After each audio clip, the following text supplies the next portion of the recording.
আল্লাহ রাব্বুল আলামিন বলেন, ওয়ালা তাহসাবান্নাল্লাহু গাফিলান আম্মা ইয়ামালুজ জালিমুন। ও নবী, তুমি তোমার রব আল্লাহকে জালিমদের কৃত কর্মের ব্যাপারে তুমি গাফিল মনে করো না। তুমি মনে করো না যে তোমার আল্লাহ এগুলো কিছু দেখতেছে না, তোমার আল্লাহ জালিমরা জুলুম করতেছে আল্লাহ দেখতেছে না, এটা মনে করো না। আল্লাহ সব দেখতেছেন, সব শুনতেছেন। আল্লাহ জালিমদের কোনো একটা কৃতকর্ম আল্লাহ তাআলা এমনি ছেড়ে দিবেন না। ছেড়ে দিবেন? কোরআনে আল্লাহ বলেছেন, আম হাসিবাল্লাযীনা ইয়ামালুনাস সাইয়্যাত, যারা এই জমিনে খারাপ কাজ করেছে, অপরাধ করেছে, তারা মনে করেছে কি আমার হাত থেকে তারা কি মাপ পেয়ে যাবে। আল্লাহ বলেছেন, যারা চিন্তা করেছে আমরা অন্যায় করি, আমরা অপরাধ করি, আমরা জমিনের ভিতর যারা জুলুম অত্যাচার করি, তারা আমার হাত থেকে তারা মুক্তি পেয়ে যাবে, এই ধরনের চিন্তা যারা করে তারা খারাপ চিন্তা, তারা ভুল পথে আছে। কথা বলেন ঠিক কিনা? আমার আল্লাহ ধরে ধরে ধরে না ধরলে আল্লাহ ধরা দিয়েছিল আবু জেহেলকে, আল্লাহ ধরা দিয়েছিল ফিরআউনকে, আল্লাহ ধরা দিয়েছিল নমরুদকে।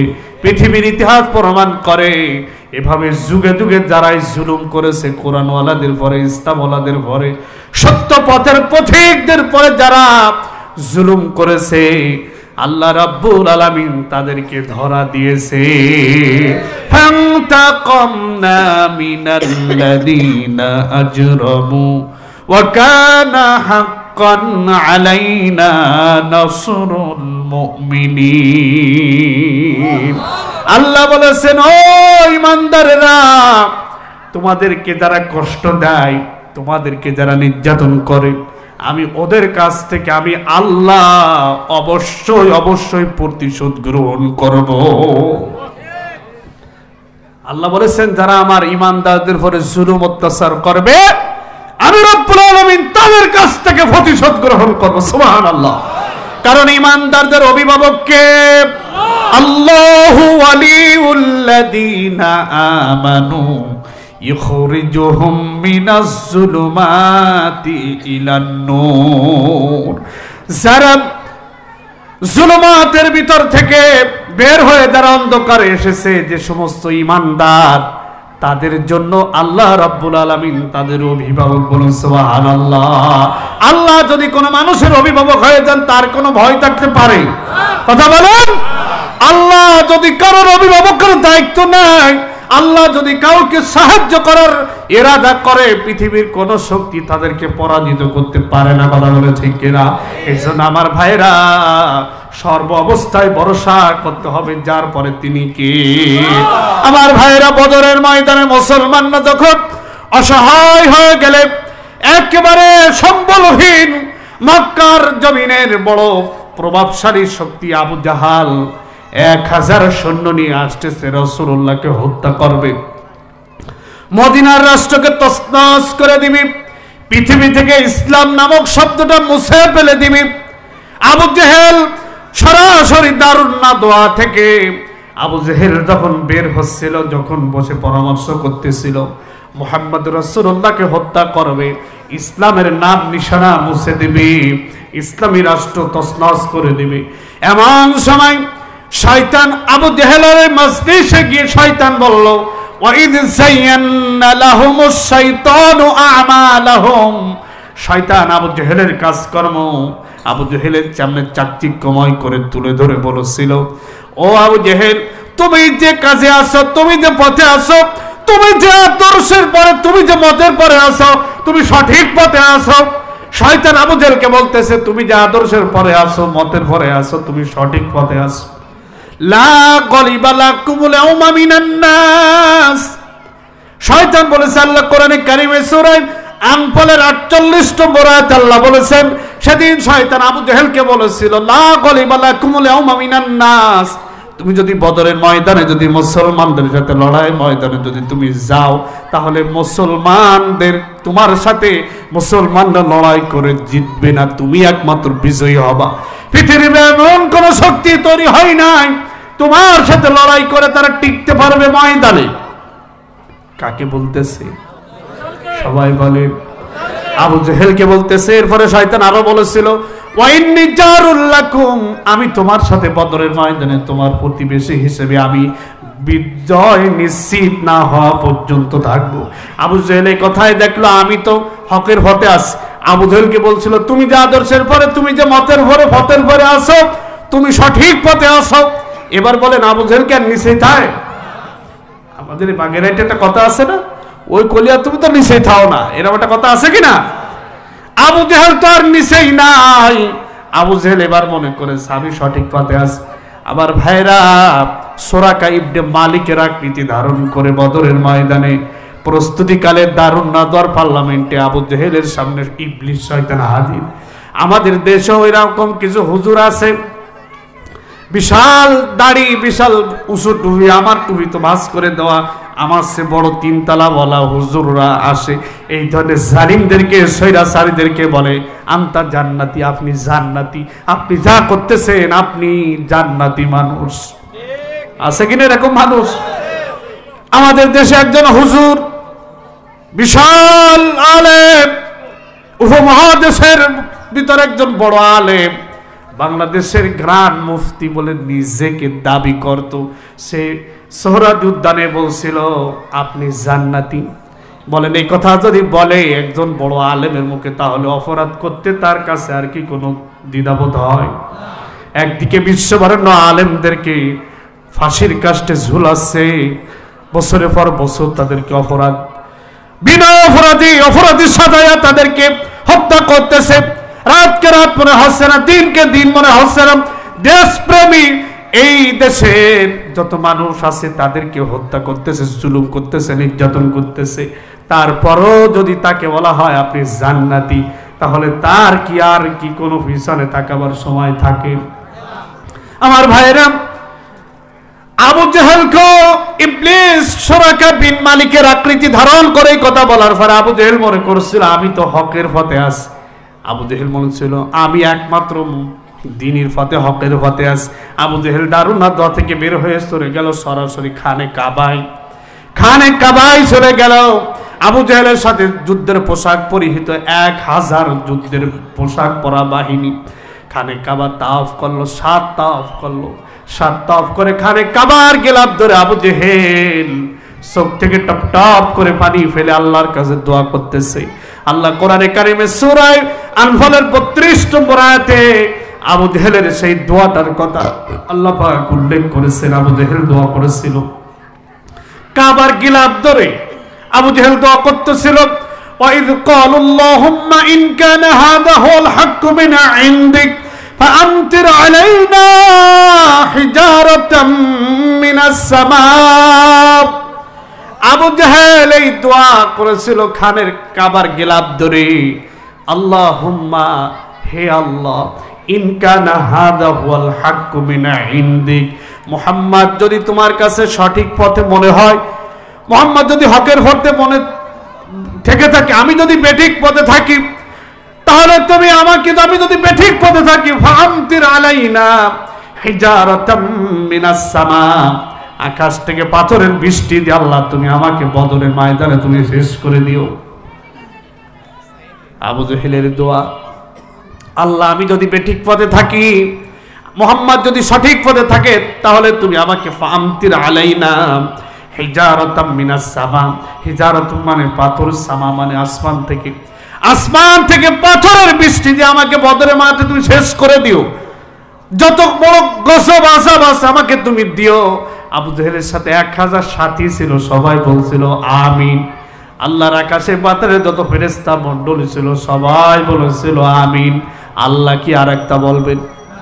আল্লাহ বলে দিলেন, ও আবু জাহাল, জীবনে যত দোয়া করেছো কোনো দোয়া কবুল করতে পারি নাই, আজকের দোয়া আমি রব্বুল আলামিন কবুল করে নিলাম। আমার ভাইরা, অন্যদিকে মুহাম্মদ রাসূলুল্লাহ দোয়া করতেছিল, আল্লাহুম্মা ইন তুহলিক হাযিহিল ইসাবাতা মিন আহলিল ইসলাম লা তা'বুদু ফিল আরদ, হায় আল্লাহ এই ছোট্ট 313 জনের ছোট্ট বাহিনীটি যদি এই বদরের মাঠে যদি পরাজিত হয়ে যায়, লা তা'বুদু ফিল আরদ, আল্লাহ বলে ডাক দেওয়ার মতন কোনো মানুষ পৃথিবীতে থাকবে না।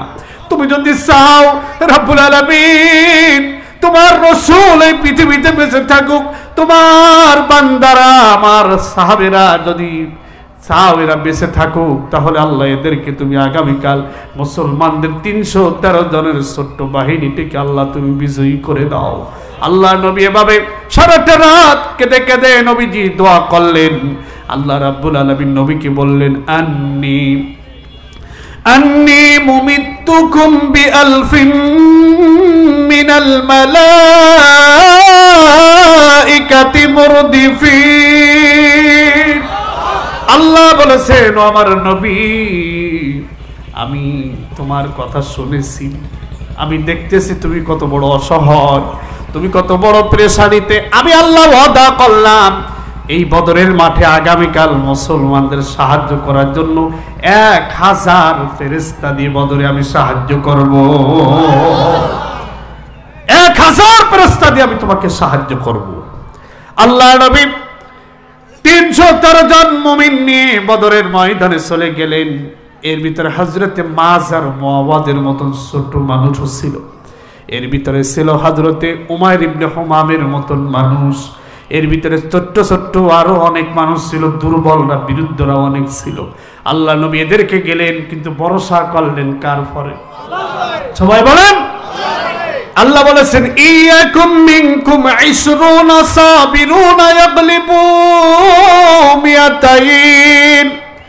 20 জন ধৈর্যশীল মুমিন নিয়ে যদি নবী বদরের মাঠে তুমি দাঁড়াতে পারো, আমি রব্বুল আলামিন 200 কাফেরের পরে বিজয় দেব। একজন মুমিন সমান 20 জন 10 জন কাফের। আল্লাহু আকবার। আল্লাহ যখন ইচ্ছা করেন তার দ্বীনকে বিজয়ী করবেন, মুসলমানদেরকে সাহায্য করবেন, এভাবেই আল্লাহ করেন। কথা বলেন ঠিক কিনা?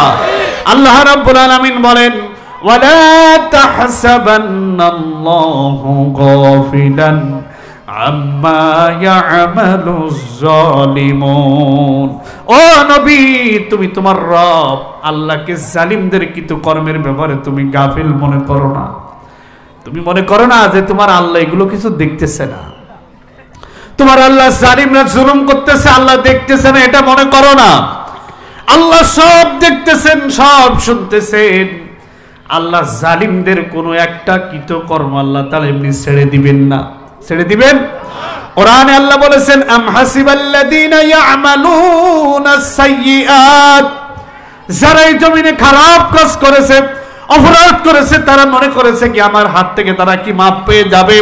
আল্লাহ বলেছেন, যারা চিন্তা করেছে আমরা অন্যায় করি, আমরা অপরাধ করি, আমরা জমিনের ভিতর যারা জুলুম অত্যাচার করি, তারা আমার হাত থেকে তারা মুক্তি পেয়ে যাবে, এই ধরনের চিন্তা যারা করে তারা খারাপ চিন্তা, তারা ভুল পথে আছে। কথা বলেন ঠিক কিনা? আমার আল্লাহ ধরে ধরে ধরে না ধরলে আল্লাহ ধরা দিয়েছিল আবু জেহেলকে, আল্লাহ ধরা দিয়েছিল ফিরআউনকে, আল্লাহ ধরা দিয়েছিল নমরুদকে। পৃথিবীর ইতিহাস প্রমাণ করে এভাবে যুগে যুগে যারাই জুলুম করেছে, কোরআনওয়ালাদের পরে, ইসলামওয়ালাদের পরে, সত্য পথের পথিকদের পরে যারা জুলুম করেছে, আল্লাহ রাব্বুল আলামিন তাদেরকে ধরা দিয়েছে। ফান্তাকামনা মিনাল্লাযীনা আজরামু ওয়া কানা হাক্কান আলাইনা নাসরুল মুমিনিন। আল্লাহ বলেছেন, ও ঈমানদাররা, তোমাদেরকে যারা কষ্ট দেয়, তোমাদেরকে যারা নির্যাতন করে, আমি ওদের কাছ থেকে আমি আল্লাহ অবশ্যই অবশ্যই প্রতিশোধ গ্রহণ করব। আল্লাহ বলেছেন, যারা আমার ঈমানদারদের উপরে জুলুম অত্যাচার করবে, আমি রব্বুল আলামিন তাদের কাছ থেকে প্রতিশোধ গ্রহণ করব। সুবহানাল্লাহ। কারণ ঈমানদারদের অভিভাবক কে? আল্লাহু ওয়ালিউল্লাযীনা আমানু ইখরিজুহুম মিনাজ যুলুমাতি ইলান নূর। যারা জুলুমাতের ভিতর থেকে বের হয়ে যারা অন্ধকারে এসেছে, যে সমস্ত ঈমানদার, তাদের জন্য আল্লাহ রাব্বুল আলামিন তাদের অভিভাবক। বলুন সুবহানাল্লাহ। আল্লাহ যদি কোনো মানুষের অভিভাবক হয়ে যান, তার কোনো ভয় থাকতে পারে? কথা বলেন। আল্লাহ যদি কারোর অভিভাবকের দায়িত্ব নেয়, আল্লাহ যদি কাউকে সাহায্য করার ইরাদা করে পৃথিবীর কোন শক্তি তাদেরকে পরাজিত করতে পারে না। কথা বলে ঠিক কিনা? এই জন্য আমার ভাইরা সর্ব অবস্থায় ভরসা করতে হবে যার পরে তিনি কে। আমার ভাইরা বদরের ময়দানে মুসলমানরা যখন অসহায় হয়ে গেলে, একেবারে সম্বলহীন, মক্কার জমিনের বড় প্রভাবশালী শক্তি আবু জাহাল 1000 সৈন্য নিয়ে আসতেছে, রাসূলুল্লাহকে হত্যা করবে, মদিনার রাষ্ট্রকে তছনছ করে দিবে, পৃথিবী থেকে ইসলাম নামক শব্দটা মুছে ফেলে দিবে। আবু জেহেল সরাসরি দারুন নাদওয়া থেকে আবু জেহেল যখন বের হচ্ছিল, যখন বসে পরামর্শ করতেছিল মুহাম্মদ রাসূলুল্লাহকে হত্যা করবে, ইসলামের নাম নিশানা মুছে দিবে, ইসলামী রাষ্ট্র তছনছ করে দিবে, এমন সময় শয়তান আবু জেহেলের মজলিসে গিয়ে শয়তান বলল, ওয়াইদ যায়্যানা লাহুমুশ শাইতানু আমালাহুম। শয়তান আবু জেহেলের কাজকর্ম আবু জেহেলের সামনে চাকচিক্যময় করে তুলে ধরে বলেছিল, ও আবু জেহেল, তুমি যে কাজে আসো, তুমি যে পথে আসো, তুমি যে আদর্শের পরে, তুমি যে মতের পরে আসো, তুমি সঠিক পথে আসো। শয়তান আবু জেহেলকে বলতেছে, তুমি যে আদর্শের পরে আসো, মতের পরে আসো, তুমি সঠিক পথে আসো। লা গলিবা লাকুমুল ইয়াউমা মিনান নাস। শয়তান বলেছে, আল্লাহ কোরআনে কারিমে সূরা আনফালের 48 নম্বর আয়াতে আল্লাহ বলেছেন, সেদিন শয়তান আবু জেহেলকে বলেছিল, লা গলিবা লাকুমুল ইয়াউমা মিনান নাস। তুমি যদি বদরের ময়দানে যদি মুসলমানদের সাথে লড়াই ময়দানে যদি তুমি যাও, তাহলে মুসলমানদের তোমার সাথে মুসলমানরা লড়াই করে জিতবে না, তুমি একমাত্র বিজয়ী হবা। পৃথিবীতে এমন কোন শক্তি তৈরি হয় নাই তোমার সাথে লড়াই করে তারা টিকতে পারবে ময়দানে। কাকে বলতেছে? সবাই বলে আবু জেহেলকে বলতেছে। এরপরে শয়তান আরো বলেছিল, ওয়াইন্নী জারুল লাকুম, আমি তোমার সাথে বদরের ময়দানে তোমার প্রতিবেশী হিসেবে আমি বিজয় নিশ্চিত না হওয়া পর্যন্ত থাকবো। আবু জেহেল এই কথাই দেখলো আমি তো হকের পথে আছি। আবু জেহেলকে বলছিল, তুমি যে আদর্শের পরে, তুমি যে মতের পরে, পথের পরে আসো, তুমি সঠিক পথে আসো। এবার বলেন আবু জেহেলকে আর নিচেই থাকে? আমাদের এই বাগেরহাটে একটা কথা আছে না, ওই কলিয়া তুমি তো নিচেই থাও না, এরকম একটা কথা আছে কিনা? আবু জেহেল তো আর নিচেই নাই। আবু জেহেল এবার মনে করেছে আমি সঠিক পথে আছি।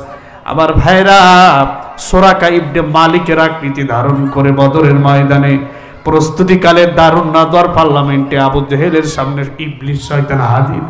আমাদের দেশেও এরকম কিছু হুজুর আছে, বিশাল দাড়ি, বিশাল উঁচু টুপি, আমার টুপি তো ভাঁজ করে দেওয়া, আমার সে বড় 3 তলা বলা হুজুররা আসে, এই ধরনের জালিমদেরকে, সৈরাচারীদেরকে বলে আনতা জান্নাতি, আপনি জান্নাতি, আপনি যা করতেছেন আপনি জান্নাতি মানুষ। আছে কিনা এরকম মানুষ? আমাদের দেশে একজন হুজুর, বিশাল আলেম, উপমহাদেশের ভিতরে একজন বড় আলেম, বাংলাদেশের গ্রান্ড মুফতি বলে নিজেকে দাবি করত। সে সোহরাওয়ার্দী উদ্যানে বলছিল আপনি জান্নাতি। বলেন এই কথা যদি বলে একজন বড় আলেমের মুখে, তাহলে অপরাধ করতে তার কাছে আর কি কোনো দ্বিধাবোধ হয়? একদিকে বিশ্ববরেণ্য আলেমদেরকে ফাঁসির কাস্টে ঝুলাচ্ছে, বছরের পর বছর তাদেরকে অপরাধ, বিনা অপরাধী সাজায়া তাদেরকে হত্যা করতেছে। রাতকে রাত মনে হচ্ছে না, দিনকে দিন মনে হচ্ছে না। দেশপ্রেমী এই দেশের যত মানুষ আছে তাদেরকে হত্যা করতেছে, জুলুম করতেছে, নির্যাতন করতেছে। তারপরও যদি তাকে বলা হয় আপনি জান্নাতি, তাহলে তার কি আর কি কোনো পিছনে তাকাবার সময় থাকে? আমার ভাইরা, আবু জেহেলকে ইবলিস সুরাকা বিন মালিকের আকৃতি ধারণ করে কথা বলার পরে আবু জেহেল মনে করছিল আমি তো হকের পথে আছি। আবু জেহেল মনে ছিল আমি একমাত্র দ্বীনের পথে, হকের পথে আছি। আবু জেহেল দারুন নাদওয়া থেকে বের হয়ে চলে গেল সরাসরি খানে কাবায় চলে গেল। আবু জেহেলের সাথে যুদ্ধের পোশাক পরিহিত 1000 যুদ্ধের পোশাক পরা বাহিনী খানে কাবা তাওয়াফ করলো, 7 তাওয়াফ করে খানে কাবার গেলাপ ধরে আবু জেহেল চোখ থেকে টপ টপ করে পানি ফেলে আল্লাহর কাছে দোয়া করতেছে। আল্লাহ কোরআনে কারিমে সূরা আনফালের 32 নম্বর আয়াতে আবু জেহেলের সেই দোয়াটার কথা আল্লাহ পাক উল্লেখ করেছেন। আবু জেহেল দোয়া করেছিল, কাবার গিলাফ ধরে আবু জেহেল দোয়া করতেছিল, ওয়াইদ ক্বালু আল্লাহুম্মা ইন কানা হাযা হুয়াল হাক্কু মিন ইনদিক ফাআমতির আলাইনা হিজারাতাম মিনাস সামা। আবু জেহেল এই দোয়া করেছিল খানের কাবার গিলাফ ধরে, আল্লাহুম্মা, হে আল্লাহ, ইন কানা হাযা হুয়াল হাক্কু মিন ইনদিক, মুহাম্মদ যদি তোমার কাছে সঠিক পথে মনে হয়, মুহাম্মদ যদি হকের পথে মনে থেকে থাকে, আমি যদি বেঠিক পথে থাকি, তাহলে তুমি আমাকে, আমি যদি বেঠিক পথে থাকি, ফাআমতির আলাইনা হিজারাতাম মিনাস সামা, আকাশ থেকে পাথরের বৃষ্টি দিয়ে আল্লাহ তুমি আমাকে বদরের ময়দানে তুমি শেষ করে দিও। আবু জেহেলের দোয়া, আল্লাহ আমি যদি বেঠিক পথে থাকি, মুহাম্মদ যদি সঠিক পথে থাকে, তাহলে তুমি আমাকে ফাআমতির আলাইনা হিজারাতাম মিনাস সামা, হিজারাতুম মানে পাথর, সামা মানে আসমান থেকে, আসমান থেকে পাথরের বৃষ্টি দিয়ে আমাকে বদরের মাঠে তুমি শেষ করে দিও, যত বড় গজব আযাব আছে আমাকে তুমি দিও। আবু জেহেলের সাথে 1000 সাথী ছিল, সবাই বলছিল আমিন। আল্লাহর আকাশে পাতালে যত ফেরেশতা মণ্ডলী ছিল সবাই বলেছিল আমিন। আল্লাহ কি আরেকটা বলবেন? আল্লাহ বলে দিলেন, ও আবু জাহাল, জীবনে যত দোয়া করেছো কোনো দোয়া কবুল করতে পারি নাই, আজকের দোয়া আমি রব্বুল আলামিন কবুল করে নিলাম। আমার ভাইরা, অন্যদিকে মুহাম্মদ রাসূলুল্লাহ দোয়া করতেছিল, আল্লাহুম্মা ইন তুহলিক হাযিহিল ইসাবাতা মিন আহলিল ইসলাম লা তা'বুদু ফিল আরদ, হায় আল্লাহ এই ছোট্ট 313 জনের ছোট্ট বাহিনীটি যদি এই বদরের মাঠে যদি পরাজিত হয়ে যায়, লা তা'বুদু ফিল আরদ, আল্লাহ বলে ডাক দেওয়ার মতন কোন মানুষ পৃথিবীতে থাকবে না। তুমি যদি চাও রব্বুল আলামিন তোমার রাসূল এই পৃথিবীতে বেঁচে থাকুক, তোমার বান্দারা আমার সাহাবীরা যদি চাও এরা বেঁচে থাকুক, তাহলে আল্লাহ এদেরকে তুমি আগামীকাল মুসলমানদের 313 জনের ছোট্ট বাহিনীটিকে আল্লাহ তুমি বিজয়ী করে দাও। আল্লাহ নবী এভাবে সারাটা রাত কেঁদে কেঁদে নবীজি দোয়া করলেন। আল্লাহ রাব্বুল আলামিন নবীকে বললেন, আন্নি মুমিত্তুকুম বিআলফিন মিনাল মালাইকাতি মুরদিফিন। আল্লাহ বলেছেন, আমার নবী, আমি তোমার কথা শুনেছি, আমি দেখতেছি তুমি কত বড় অসহায়, তুমি কত বড় পেরেশানিতে। আমি আল্লাহ ওয়াদা করলাম এই বদরের মাঠে আগামীকাল মুসলমানদের সাহায্য করার জন্য 1000 ফেরেশতা দিয়ে বদরে আমি সাহায্য করব। 1000 ফেরেশতা দিয়ে আমি তোমাকে সাহায্য করব। আল্লাহ নবী 313 জন মুমিন নিয়ে বদরের ময়দানে চলে গেলেন। এর ভিতরে হযরতে মাজার মুআওয়াদের মতন ছোট মানুষও ছিল, এর ভিতরে ছিল হযরতে উমাইর ইবনে হুমামের মতন মানুষ, এর ভিতরে ছোট্ট ছোট্ট আরো অনেক মানুষ ছিল, দুর্বলরা বিরুদ্ধরা অনেক ছিল। আল্লাহ নবী এদেরকে গেলেন, কিন্তু ভরসা করলেন কার পরে? সবাই বলেন, আল্লাহ বলেছেন, ইয়াকুম মিনকুম 20 সাবিরুনা ইয়াগলিবু মিয়াতাইন। 20 জন ধৈর্যশীল মুমিন নিয়ে যদি নবী বদরের মাঠে তুমি দাঁড়াতে পারো, আমি রব্বুল আলামিন 200 কাফেরের পরে বিজয় দেব। একজন মুমিন সমান 20 জন 10 জন কাফের। আল্লাহু আকবার। আল্লাহ যখন ইচ্ছা করেন তার দ্বীনকে বিজয়ী করবেন, মুসলমানদেরকে সাহায্য করবেন, এভাবেই আল্লাহ করেন। কথা বলেন ঠিক কিনা?